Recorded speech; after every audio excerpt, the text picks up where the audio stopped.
Bollywood hero Saif Ali Khan పై గుర్తు తెలియని అగంతకుడు దాడి చేసిన ఘటన ఇప్పుడు ఇండస్ట్రీలో తీవ్ర సంచలనంగా మారింది. సైఫ్ ఇంట్లో గురువారం తెల్లవారుజామున 3:30 గంటల ప్రాంతంలో ఈ ఘటన చోటు చేసుకుంది. ఇంట్లోకి చొరబడ్డ దుండగుడు తన వెంట తెచ్చుకున్న కత్తితో బీభత్సం సృష్టించాడు.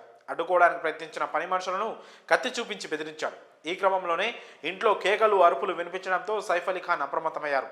పని వాళ్లతో కలిసి ఆ దొంగను పట్టుకోవడానికి ప్రయత్నించగా ఆయనపై కత్తితో దాడి చేశాడు దుండగుడు. వెంటనే సైఫ్ని కుటుంబ సభ్యులు లీలావతి ఆసుపత్రిలో చేర్చి చికిత్స అందిస్తున్నారు. ఈ ఘటనపై పోలీసులు కేసు నమోదు చేసుకుని దర్యాప్తు మొదలుపెట్టారు. నిందితులను పట్టుకునేందుకు పోలీసులు వివిధ బృందాలను ఏర్పాటు చేశారు. తాజాగా ఆయన ఆరోగ్యంపై ఫ్యాన్స్ ఆందోళన చెందుతున్న నేపథ్యంలో వైద్యులు హెల్త్ బులెటిన్ను విడుదల చేశారు. మిస్టర్ సైఫ్ అలీ ఖాన్ ఇంట్లో దొంగతనం ప్రయత్నం జరిగింది. ఆ సమయంలో దుండగుడు ఆయనపై కత్తితో దాడి చేశాడు. ఈ క్రమంలోనే ఆయన తీవ్రంగా గాయపడ్డారు. ఆయన శరీరంపై 6 కత్తిపోట్లున్నాయి. అందులో 2 లోతైన తీవ్ర గాయాలు, మెడ వెన్నుముకపై కత్తిపోట్లు లోతుగా దిగాయి. ఆయనకు శస్త్రచికిత్స పూర్తయింది. ప్రాణాలకు ఎలాంటి అపాయం లేదు. ప్రస్తుతం ఆయన ఆసుపత్రిలో చికిత్స పొందుతున్నారు. మీడియా అభిమానులు ఓపికగా ఉండాలని వైద్యులు అభ్యర్థించారు.